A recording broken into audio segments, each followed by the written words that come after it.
안녕하세요. 오늘은 정도은의 프로이트의 의자 중에서 잃어버린 편지가 되돌아오다 라고 하는 글을 읽어드리겠습니다. 앞이 보이지 않습니다. 완전히 바닥에 가라앉습니다. 손끝도 까딱하기 싫습니다. 희망이 없습니다. 인생이 가치가 없습니다. 매일 사는 것이 고통입니다. 세상이 공평하지 않습니다.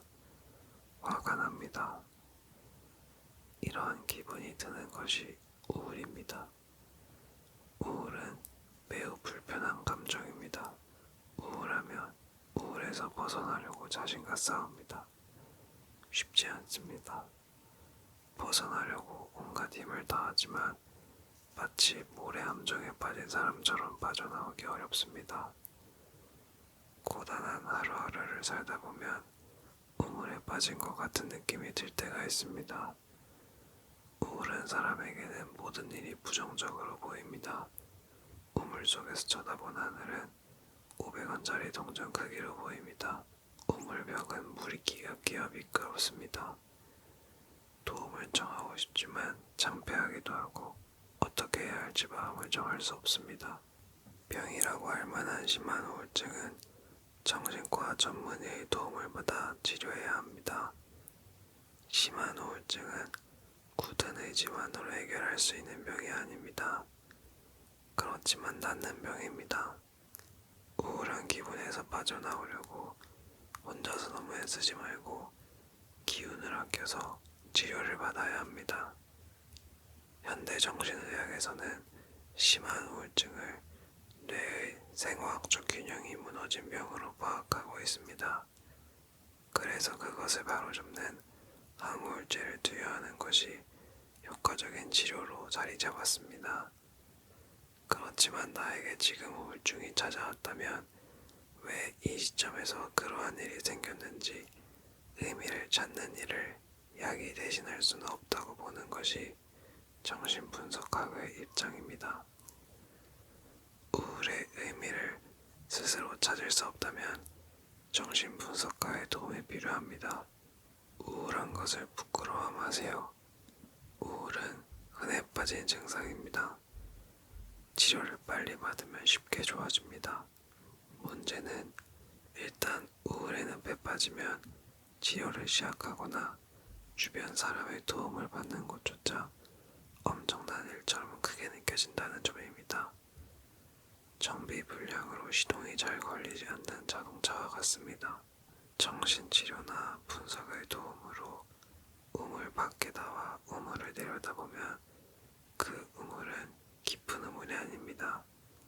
기껏해야 사람 키 정도도 안 되는 깊이에 오래전부터 말라있어 물에 빠질 위험도 없습니다. 건강한 사람이라면 쉽게 오를 수 있는 정도입니다. 그 우물에 사람이 빠져서 도움을 청하고 있을 것이라고는 누구도 생각하지 못했을 것입니다. 우울증에 빠져있던 나에게만 그 우물이 그렇게 깊게만 느껴졌던 것입니다. 우울은 초자아의 작품입니다. 내 마음의 초자아는 늘 나를 야단치고 비난할 준비가 되어 있습니다. 방심하고 있으면 모든 것이 내 탓이라고 소리를 높입니다. 평소에 체력 단련이 안 돼 있던 내 자아는 힘이 약합니다.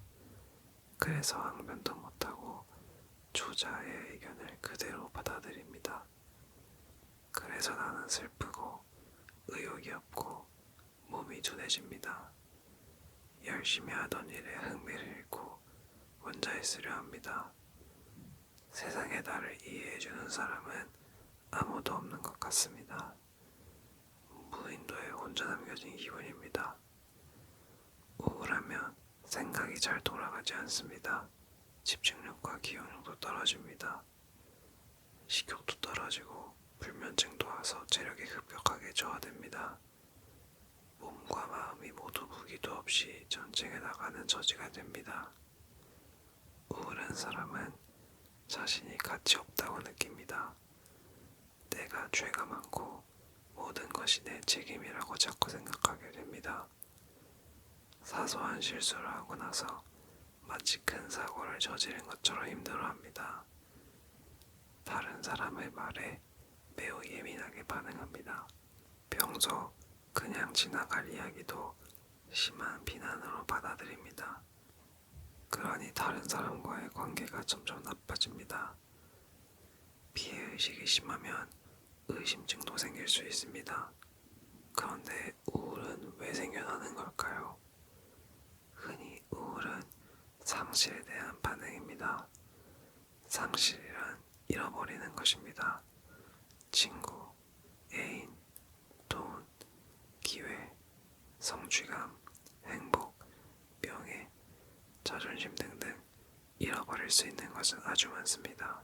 현실이든 상상에서든 무엇을 잃어버렸다고 생각하면 화가 나면서 나를 미워하게 됩니다.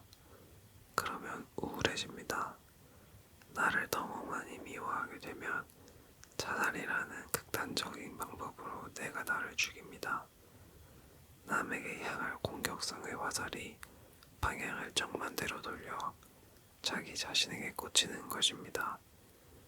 상실감을 덜 느끼기 위해 조금만 어려운 일이 있어도 어쩔 수 없어 라고 미리 포기해버리기도 합니다. 그런데 어쩔 수 없어라는 태도가 몸에 배면 우울증을 향해 스스로 걸어가는 셈이 됩니다. 사소한 일이 잘 안 풀려도 금방 나는 원래 안 되는 사람이야 라고 단정짓고 우울해합니다. 1,000원짜리 볼펜 하나 잃어버리고 몇 날을 안타까워하는 것과 같습니다. 어려서부터 세상을 부정적으로 보아온 사람은 항상 일이 안 되는 방향으로 세상과 나를 바라봅니다. 그러다가 우울증에 걸립니다. 정신분석가 출신 아론 백이 만들어낸 인지행동치료에서는 나를 우울하게 만드는 영양가 없는 부정적이고 왜곡되고 과장된 생각을 긍정적인 사고로 돌려서 우울증을 치료하려고 합니다. 인지기능의 문제를 의식적으로 고쳐 행동과 증상을 변화시키겠다는 것입니다. 인지행동치료는 사물을 단순하게 검은 것과 흰 것으로만 나누어 생각하는 흑백사고와 같은 꽉 막힌 생각을 고쳐서 우울증을 낫게 하는 것을 목표로 합니다. 예를 들자면 어떻게 세상에 나에게 100% 헌신적인 남자친구와 100% 기대기만 하는 남자친구 두 종류의 사람만 있겠습니까? 헌신적인 줄만 알고 사귄 사람이 이기적이어서 우울증에 빠졌다면 상대가 아니라 자신의 생각을 고쳐 우울증에서 벗어나야 합니다. 그런데 그렇게 해서 벗어나더라도 흑백사고와 관련된 뿌리는 여전히 남아있지 않을까요? 그래서 정신분석은 인지행동치료와는 달리 부정적인 생각을 가진 사람의 어린 시절까지 파고들어가 갈등의 뿌리를 중심으로 다루려고 합니다. 치료 과정에서 인지는 물론이고 감정을 깊이 있게 활용합니다. 스스로의 부정적인 생각을 근원적으로 치유하고 싶다면 평소에 마음 깊은 곳을 들여다보는 태도를 가지도록 해보세요. 병이라고 할 정도가 아니라면 우울하다고 느낄 때 그 속으로 차라리 들어가 버리세요. 침잠하세요. 잠길 침, 잠길 잠이라는 말처럼 깊이 잠겨보세요. 우울한 기분을 차라리 즐기려고 애쓰면서 자신에 대해 생각해 보십시오. 우울은 우리가 생각의 늪에 잠기도록 도와줍니다. 지나간 세월, 현재, 그리고 앞날의 나에 대해 적어보십시오. 내 인생이 어떤 상태에 있는지 파악할 수 있는 좋은 기회로 받아들이세요. 그러나 너무 오래 잠겨 있으면 물속에 오래 있는 것과 같이 위험합니다. 우울 증상 역시 내 마음이 나에게 보내는 편지입니다. 너무 앞서 나가지 말고 이제는 좀 속도를 줄이면서 천천히 나와 내 삶을 성찰해보라는 경고이자 기회입니다. 내 자아와 내 초자아를 살펴보세요. 자아가 너무 약해진 것인지 이런 조자가 너무 강해져서 내 스스로 나를 보라고 있는 것은 아닌지 들여다보아야 합니다. 미국의 작가 도로시아 브랜디는 모두에게 자기를 방치려는 마음의 씨가 있다. 그것이 크도록 내버려두면 불행이라는 열매를 맺을 뿐이다. 라고 했습니다. 그 말처럼 자기 자신에게 등을 돌린다면 내가 나를 망가뜨림으로써 만족감을 느낀다는 것이 말이 되는 것인가요? 이성적으로 생각하면 전혀 말이 되지 않습니다만 무의식 세계에서는 말이 됩니다. 이는 프로이트가 주장한 죽음 본능과도 연결됩니다. 늘 실패만 하는 사람이 있다면 단순히 운이 없거나 주변 여건 때문이라고만 이야기할 수 있을까요? 자세히 들여다보면 스스로를 파괴하고 싶어하는 무의식적 욕구가 있음을 알 수 있습니다.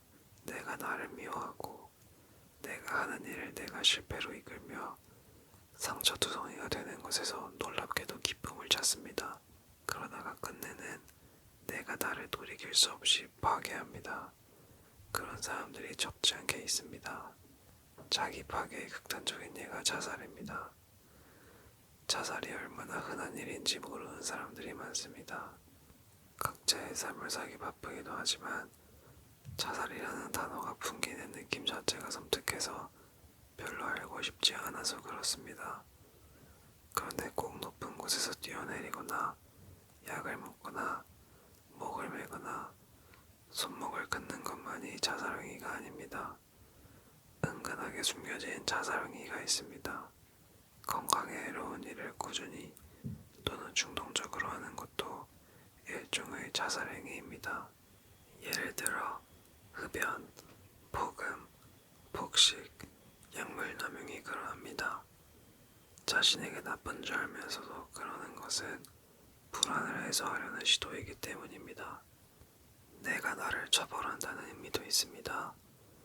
벌받는 괴로움을 통해 죄책감을 털어내는 행위에서 얻는 만족감이 해로운 습관을 버리지 못하는 동기가 됩니다. 의식에서는 그러고 싶지 않지만 무의식에서 자꾸 나를 해치는 쪽으로 내가 나를 잡아당긴다면 내가 나를 자기 파괴라는 이름의 감옥에 가두고 거기서 벗어나지 못한다면 정말 끔찍하고 불행한 일이 될 것입니다. 인생의 리셋이 필요한 시점입니다. 그러나 쉽지 않습니다.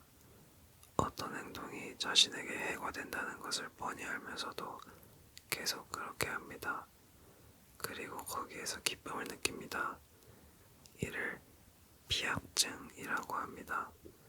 나중에 실패의 핑계를 대려고 무의식적으로 잘못된 선택을 하는 수도 있습니다. 잘해보려고 했지만 방법을 잘못 골라서 실패하기도 합니다. 경험이 부족하고 미숙한 사람일수록 흔히 그렇습니다.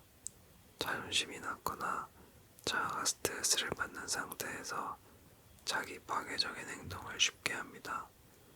자존심이 낮다는 것은 나와 남의 관계에서 내가 편안하지 않다는 뜻입니다. 남이 나를 받아들이지 않으면 나라도 나를 아껴주어야 하는데 이상하게도 자기 파괴적 행동을 더합니다. 그렇게 거꾸로 불행의 입구로 스스로 걸어 들어가는 것이 인간입니다. 스스로 선택한 술이나 약에 쉽게 빠져 인생을 망칩니다. 마음이 불안하거나 우울하면 자아 기능이 떨어져서 실수를 잘합니다. 자기를 조절하고 통제하는 힘이 약한 사람도 그렇습니다. 운전 실력이 시원찮은 사람이 사고를 잘 내는 것과 같습니다. 적응력이 떨어져서 도로의 상황이 조금만 나빠져도 당황하다 잘못 대응합니다. 그런데 결국 내가 나를 아끼고 사랑하기 위해서는 우선 남이 나를 아낀다는 확신이 필요합니다. 이러한 확신은 어린 시절에 경험해야 합니다. 아이와 엄마의 관계에서 엄마의 포근한 이미지가 서서히 생겨 아이의 마음에 저장되면 아이는 엄마가 곁에 없어도 나를 아끼는 사람이 자기에게 항상 있다는 생각을 갖게 됩니다. 이것이 내가 나를 아끼고 사랑하게 하는 힘의 온천이 됩니다. 그렇지 않으면 자기 파괴적인 성향이 내 안에서 힘을 얻습니다. 보통 사람들은 유명 연예인들의 자살을 두고 그 정도 위치에 올랐으면 죽을 이유가 전혀 없다고 생각합니다. 그런데 연예인이 명성을 얻으면 그의 입장에서는 자의식이 강화되고 예민해집니다. 그들은 남들이 계속해서 자신을 쳐다보고 있는 것을 압니다. 어느새 그 자신은 사라지고 남들이 보는 자신만 남습니다. 그들이 입버릇처럼 공인이라고 말하는 이유가 그것입니다. 공인이 되면 아주 소수의 사람하고만 어울리게 됩니다. 아무데나 다니고 아무나 만날 수가 없습니다. 이렇게 활동 영역이 좁아지면 자의식은 더 상승됩니다. 자의식이 올라가면 스트레스에 취약해집니다. 악플이나 떠도는 소문에 아주 약해집니다. 스트레스를 잊기 위해 술이나 약에 쉽게 빠집니다. 그리고 정이 들면 자신을 쉽게 버립니다. 명성의 뒤에는 도끼를 들고 나를 내려치기 위해 기회를 엿보는 자가 있다는 말이 있습니다. 그 자가 바로 자기 자신이 되는 것입니다. 힘든 일이 있을수록 공부에 파묻히거나 일을 더 많이 하는 사람들이 있습니다. 이런 식으로 마음의 고통을 행동으로 가리며 사는 사람들이 의외로 아주 많이 있습니다. 그런데 이상하게도 그중 상당수의 사람들이 남의 눈에는 성공적인 인생을 사는 듯이 보입니다. 이렇듯 우울 성향이 강한 사람도 의지만 강하면 세속적인 성공을 할 수 있습니다. 사람들과 어울리는 시간을 줄이고 생활의 즐거움을 느낄 줄 모르면서 일에만 묻혀 살면 공부하는 모범생, 일하는 기계로 인정받고 자기 분야에서 어느 정도의 성과를 거둡니다. 그러다가 결국 마지막 순간에 무너집니다. 성공의 눈앞에서나 성공 직후에 겉보기에 아무 일이 없는데도 우울증에 빠집니다. 이들이 겪는 마음의 고통이 의외로 매우 큽니다. 이런 사람일수록 자존심이 강하기 때문입니다. 미국의 심리학자이자 경영 전문가인 주디스 바드윅은 일중국자들의 자존심이 계란이라면 그것들은 모두 일이라고 하는 광주리에 담겨 있다고 말했습니다. 이들은 전문가들의 도움을 받으려고 하지 않습니다. 그 이유로는 자존심, 수치심, 사회적인 체면 같은 것들이 있겠지만 행복하게 사는 것이 왜 그런지 자신에게 어울리지 않을 것 같은 마음도 있습니다. 그런 사람들은 어려움을 겪는 것이 삶의 궁극적인 목표인 성향을 지니고 있습니다. 그런 사람들은 무너지는 과정에서 남의 도움을 받기 어렵습니다. 일하는 기계인 그를 평소에 사람들이 싫어하고 경계해왔기 때문입니다. 정말 너무 외로운 삶입니다. 그러니 내가 성공을 했다고 해서 돈 걱정이 없다고 해서 우울증 예방주사를 맞았다고 착각하면 안 됩니다. 우울증은 매우 흔합니다. 나를 꼭 피해간다는 보장이 없습니다. 우울은 상실에 대한 반응입니다. 성공을 향해 달려온 과정이나 성공을 통해 잃은 것이 있다면 얼마든지 우울해질 수 있습니다. 성공과 행복 모두를 가지려면 평소 성공으로 가는 길을 걸어가면서 늘 내가 맺는 관계에 신경을 써야 합니다. 관계란 사람하고만 맺는 것이 아닙니다. 내가 나의 과거, 현재, 미래와 맺는 정신적 관계도 중요합니다. 우울하면 나와 내 과거의 관계가 친밀해집니다. 온통 내 안이 과거에 대한 후회로 가득합니다. 우울은 현재를 제대로 살지 못하게 방해합니다. 우울은 내가 미래와 맺을 관계를 간섭하고 나섭니다. 미래가 고정난 텔레비전 화면처럼 찌그러져 보인다면 현재를 사는 것이 고통스럽습니다. 불확실한 미래는 어깨를 처지게 하고 의욕을 뺏어갑니다. 그러면 과거가 더욱 한탄스럽습니다. 악순환입니다. 과거를 자꾸 돌아보면서 현재를 소비하는 사람은 완벽주의에 덫에 빠진 것입니다. 완벽하기 위한 생각으로 시간을 다 보내면 실패하는 경험을 통해 정작 중요한 것을 배울 수 있는 기회를 놓치니 설령 완벽해질 수 있다 하더라도 가능성이 사라집니다. 진실로 날로 새로워지고 날마다 새로워지며 또 날로 새로워진다는 문장을 중국 은나라 당왕이 세숫대야에 새겨놓고 세수할 때마다 보았다고 합니다. 매일 더 좋아지는 방향으로 노력하는 것은 중요합니다. 그러나 완벽한 것은 세상에 없습니다. 완벽주의에 사로잡히면 발다리를 묶고 뛰는 것 같이 자유롭지 않아서 오히려 효율이 떨어집니다. 높은 것을 지향하되 완벽주의는 버리세요. 그렇지 않으면 비참해집니다. 등에 지고 있는 완벽주의를 내려놓으면 더 가볍게 빨리 걸어갈 수 있습니다. 이룰 수 없는 완벽함에 매이지 말고 지금 내 힘으로 할 수 있는 것에 집중해서 실천에 옮기고 그것들을 차곡차곡 모으세요. 나는 어떻게 해도 행복하지 않다. 그러니 마음도 몸도 그저 성공망을 향해 달려갈 뿐이다 라고 생각하는 사람이 있습니다. 그러나 세상에 절대적 불행은 없습니다. 나를 진정 아끼는 마음으로 자기 자신과 이야기를 해보십시오. 무엇이 그렇게 우울할 정도로 불행합니까? 한번 이렇게 해보세요. 한 장의 종이를 꺼내어 가운데 금을 그어놓고 왼쪽에는 가진 것, 오른쪽에는 못 가진 것을 적어보십시오. 생각했던 것보다 가진 것이 훨씬 많을 것입니다. 몸이 튼튼한 사람은 신체 장애가 있는 사람이 평생 부러워할 대상입니다. 머리가 좋은 사람은 그렇지 못한 사람이 늘 감탄합니다. 가족이 없는 사람은 가족이 있는 사람을 정말 부러워합니다. 모든 것이 보기 나름입니다.